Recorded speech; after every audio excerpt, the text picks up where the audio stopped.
नमस्कार, फाइटर समाचार में आपका स्वागत है। पेश आज 7 मई शुक्रवार शाम 4 बजे राजस्थान की खास खबरें।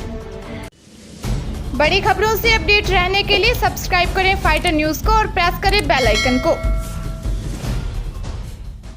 देश की राजधानी दिल्ली में ऑक्सीजन की किल्लत अभी खत्म नहीं हुई है। सुप्रीम कोर्ट ने शुक्रवार को एक बार फिर इस मामले में कड़ा रुख अपनाया है। दरअसल दिल्ली को फिर 700 एमटी से कम ही ऑक्सीजन मिला। अब सुप्रीम कोर्ट ने केंद्र को फिर फटकार लगा दी है। सुप्रीम कोर्ट ने कहा है कि हमें सख्त फैसला लेने पर मजबूर ना करें। शुक्रवार को सुनवाई के दौरान जस्टिस DY चंद्रचूड़ ने कहा कि बीते दिन आपने हल्फनामा दिया था कि 700 एमटी ऑक्सीजन सप्लाई किया गया है। हम साफ कर देना चाहते हैं कि दिल्ली को हर रोज 700 एमटी ऑक्सीजन मिलना चाहिए, सिर्फ एक दिन के लिए ही नहीं। हमें सख्त फैसला लेने पर मजबूर ना करें। पंजाब के होशियारपुर में चंडीगढ़ रोड पर गांव बाहुबाल के नजदीक कार और बाइक के बीच भयानक सड़क हादसा हो गया। टक्कर इतनी भयानक थी कि 4 लोगों की मौके पर ही मौत हो गई, जबकि एक ने अस्पताल जाते समय रास्ते में दम तोड़ दिया। मरने वाले सभी एक ही परिवार से संबंधित हैं, जिनमें 3 बच्चे और पति पत्नी शामिल हैं। हादसे में पूरे परिवार की मौत हो जाने के कारण इलाके में शोक की लहर छा गई। मौके पर पहुंची पुलिस ने शवों को अस्पताल की मोर्चरी में रखवाया है। वहीं पुलिस मामले की जांच कर रही है। देश के 2 दिग्गज बैंकों भारतीय स्टेट बैंक और HDFC बैंक की कई सेवाएं आज रात में कुछ समय के लिए बाधित रहेंगी। दोनों बैंकों ने अपने करोड़ों ग्राहकों के लिए इस बारे में अलर्ट जारी किए हैं। इसलिए आपका अगर नेट बैंकिंग, UPI आदि का काम है तो उसे आज दिन में ही निपटा लें। देश के सबसे बड़े सरकारी बैंक SBI ने कहा है कि 7 मई की रात 10:15 बजे से 8 मई सुबह 1:45 बजे के बीच बैंक मेंटेनेंस का काम होगा। बैंक ने कहा है कि इस दौरान SBI customers INB, YONO light, UPI services का इस्तेमाल नहीं कर पाएंगे। बैंक का कहना है कि कस्टमर एक्सपीरियंस को बेहतर बनाने के लिए यह काम किया जा रहा है। निजी क्षेत्र के दिग्गज HDFC ने भी अपने ग्राहकों को अलर्ट जारी किया है। बैंक ने बताया कि उनकी नेट बैंकिंग और मोबाइल बैंकिंग सेवाएं शुक्रवार रात बाधित रहेंगी। राजधानी जयपुर में बिना मास्क जा रहे बाइक सवार युवकों को ट्रैफिक पुलिस ने रोक क्या लिया। उन लोगों ने हमला बोल दिया, हेलमेट और लात घूंसों से जमकर मारा। ऊपर से फोन कर 50 से अधिक जानने वालों को भी बुला लिया। वहीं जुटी भीड़ ने भी पुलिस कर्मियों से धक्का मुक्की की है। महिला पुलिस कर्मी से लेकर होमगार्ड तक चोटिल हुए। घटना विधायकपुरी थाना क्षेत्र की है। हमले में अजमेरी गेट टी पॉइंट पर ट्रैफिक पुलिस में कार्यरत महिला कांस्टेबल सुखजीत, होमगार्ड राजवीर सिंह और हेड कांस्टेबल झाबरमल ड्यूटी पर थे। महिला कांस्टेबल के सिर व दांत और होमगार्ड के सिर में चोटें आई हैं। पुलिस ने मामला दर्ज कर जांच शुरू कर दी है। देसी जुगाड़ से छोटा मैकेनिक जो काम करता है वो काम कभी कभी इंजीनियर तक नहीं कर पाते। ऐसा ही कुछ देसी जुगाड़ बाड़मेर में निजी कंपनी में काम करने वाले मैकेनिक रमजान ने किया, वो भी ऐसे वक्त में जब लोगों की सांसों पर संकट था। जामनगर से 10 ton oxygen liquid Pachpadra plant आया था।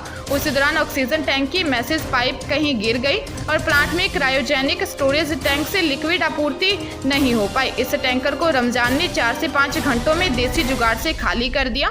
पूरे घटनाक्रम के दौरान राजस्व मंत्री हरीश चौधरी भी वहां मौजूद थे। उन्होंने रमजान की तारीफ की। पाली जिले में एक 12 साल की बेटी को शराब के नशे में पिता ने ही अपनी हवस का शिकार बना डाला। रिश्तों का मर्यादा को तार-तार करने का यह सनसनीखेज मामला ट्रांसपोर्ट नगर थाने क्षेत्र का है। मामले में आरोपी की पत्नी की रिपोर्ट पर पुलिस ने आरोपी को गिरफ्तार कर लिया है।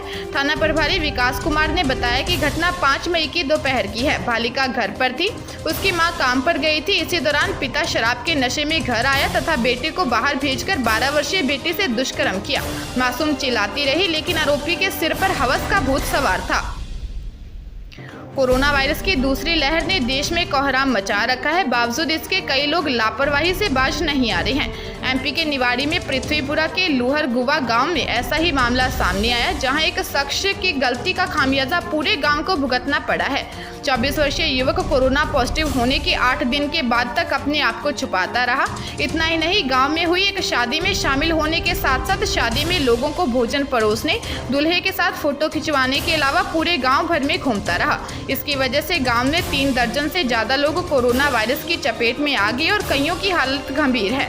पुलिस ने संक्रमण फैलाने वाले युवक समेत गुपचुप शादी करने वाले 3 लोगों पर मामला दर्ज कर लिया है। भरतपुर जिले के सिमको लेबर कॉलोनी में रहने वाली एक महिला की गहरे गड्ढे में डूबने से मौत हो गई। उसके बेटे मनोज ने बताया कि 48 वर्षीय लक्ष्मी देवी बिना बताए घर से निकल गई थी। उनका शव हरी ऑयल इंडस्ट्रीज के सामने गड्ढे में पड़ा मिला। सूचना पर पहुंचे पुलिस ने शव को बाहर निकलवाया।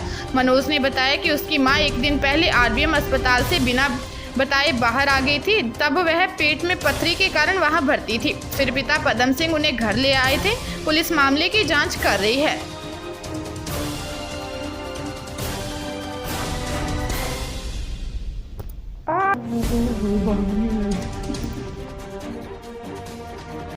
मैं राजकुमार गौड़, विधायक गंगानगर, आप सब लोगों से निवेदन करना चाहता हूं कि राज्य सरकार की जो गाइडलाइंस है उनका हम पालन करें। मास्क हम अवश्य लगाएं, हाथ हम बार बार धोते रहें, सामाजिक दूरी बनाकर रखें। अगर हम इन नियमों का पालन करेंगे तो निश्चित रूप से इस कोरोना महामारी पे विजय हासिल कर सकेंगे। मेरा करबद्ध निवेदन है आप सब लोगों से कि आप खुद सुरक्षित रहिए, दूसरों की सुरक्षा कीजिए। ये मेरी आप लोगों से प्रार्थना है। ताजा तरीन खबरों के लिए फाइटर न्यूज को सब्सक्राइब करें और बेल आइकन को प्रेस करें ताकि नई न्यूज अपडेट होते ही आपके फोन की घंटी बज जाए। Once again